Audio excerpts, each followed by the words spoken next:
Double bass drum is by now an important part of modern drum set playing, and especially if you're into metal, it's a must.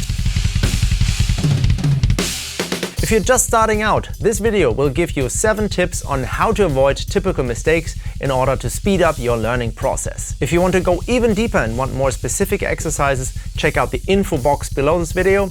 There you will find a link to a playlist with a complete course on the subject of foot technique. Here I just want to help you clear the biggest obstacles that you might not have noticed on your own. If you still have problems, then feel free to visit one of my workshops or book an online lesson. All dates and contact information can be found on my homepage. And now, let's go!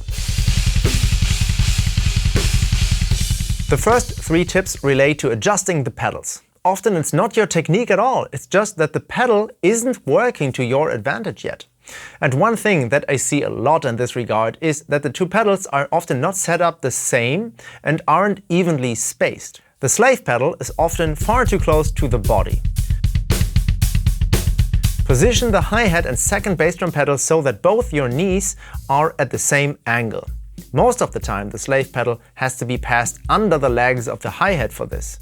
With most models, you can rotate the feet to find the best position. Sure, then the cymbals are further away again.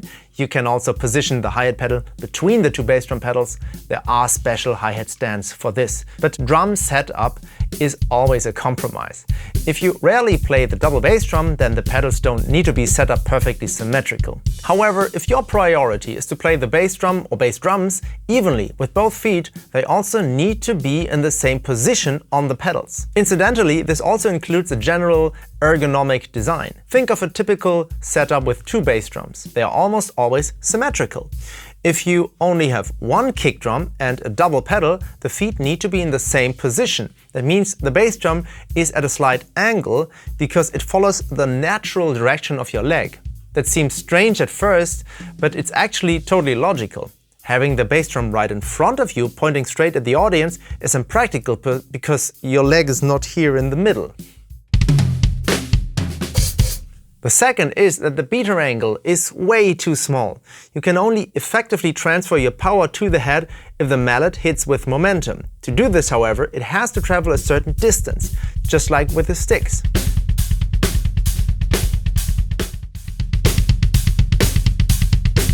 Therefore, the angle between the head and the beater should be at least 45 degrees. Watch some drummers you like. I bet that none of them, except extreme metal drummers and those using a direct drive pedal, use an angle smaller than 45 degrees. This is the only way you can make good use of the leverage effect. And if you want to play fast, you can just hold the beater close to the head and play fast strokes from your ankle, which is beneficial because you have a higher spring tension and a good feedback from your pedal. But if the angle is 30 degrees or less to begin with, you can never make really powerful strokes. By the way, I have summarized more about how to best set up your pedals in another video in this series. Check the link to the full playlist in the description. One aspect of that is, of course, maintenance. I've had some students at workshops who had problems with their foot technique, but only because their pedals were rusty and badly adjusted. Keep your pedals and the surrounding area free from moisture, sand and dust. Also by having extra drum shoes that you leave in the rehearsal room or take with you so that you don't play with wet and dirty shoes. Clean the pedals regularly and grease all moving parts. When was the last time you did that? That's what I thought. You should do that every 4 to 6 weeks. Be careful, don't use too much oil and be sure to wipe off any excess, otherwise it will have the opposite effect because it attracts and binds dirt. We also dive deeper into the topic of maintenance in the episode about pedal adjustment. But now let's talk specifically about playing and practicing. A very common problem is that you can play fast with your feet, but it's not in time, meaning it doesn't match the metronome or the rest of the music. This is often due to 3 things. One is that it's easy to play fast with this twitching motion. However, this movement is very difficult to control, so you have little influence on the speed. Yes, you can play very fast, but you cannot really use it because it's not in time. And that's where the second root cause comes in.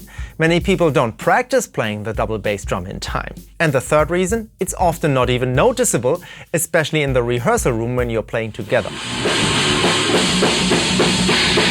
The inaccuracies become blurred. It sounds okay overall, but when you're in the studio, it becomes fatal because you can hear everything very precisely. How do we solve this now? On the one hand, you should play with monitors if possible, so ideally everything and especially the bass drum is mic'd up so that you can hear it very precisely over headphones. And on the other hand, you should practice controlling the double bass drum to the metronome from the start.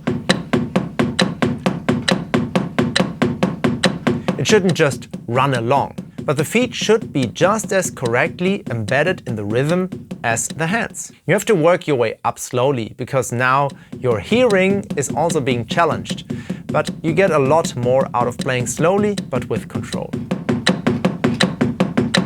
If you pay attention to precision and looseness right from the start, you will form a good foundation for playing faster later on. And with this, straight to the next tip. Don't always practice at your limit. If you tense up, you block your way to the higher tempos.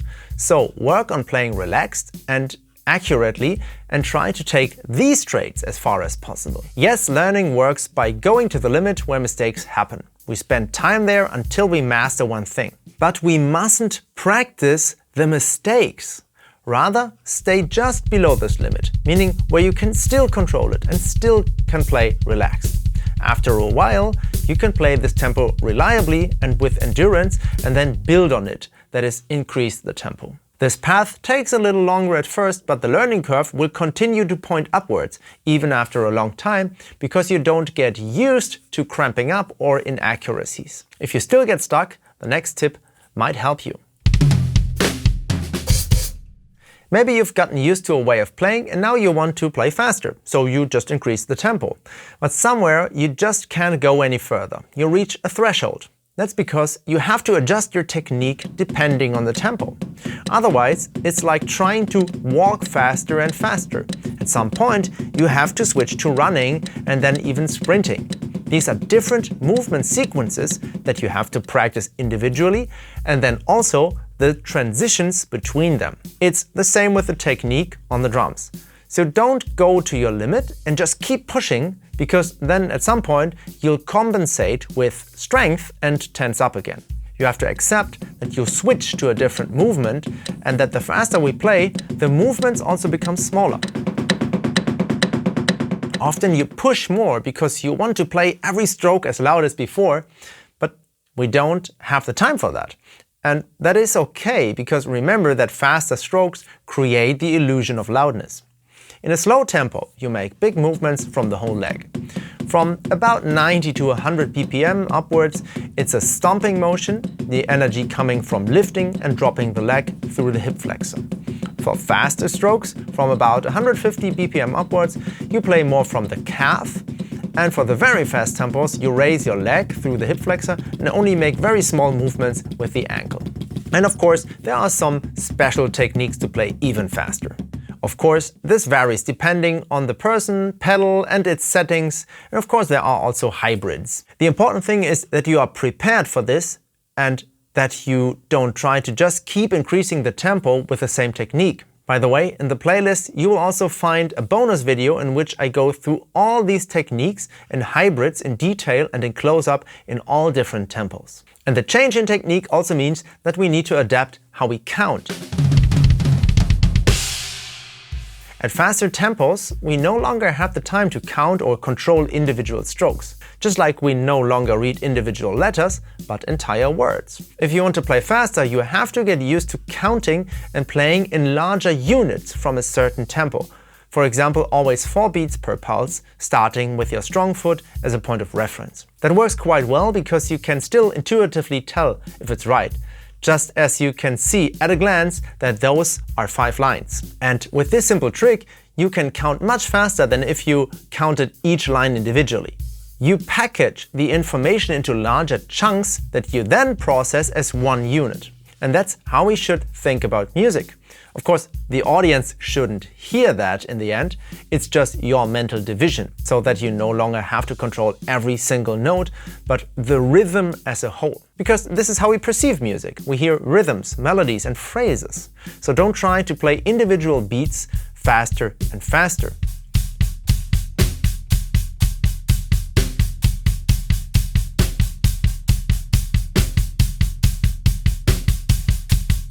Instead, try to create a clean flow of notes. The faster you play, the larger your points of reference are. First the eighth notes, then the quarter notes, and eventually the half notes.